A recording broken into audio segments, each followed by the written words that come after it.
Apa dia yang dibebelkan seorang-seorang, Mak Ara? Inilah basuh pinggan. Mak Ara pun pergi rewang pakai kasut basketball. Aku nak menunjukkan aku ni leader. Kalau ya pun leader takkan pakai G-Shock. Amboi betul-betul kamu. Dari mana kamu ni? Lah. Buat apa tu? Cuci pinggan lah. Minggu lepas kan tempat si main. Apa kegila cuci pinggan polisterin?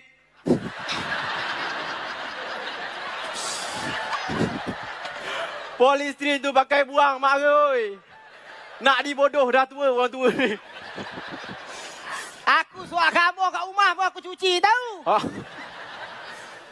Aduh.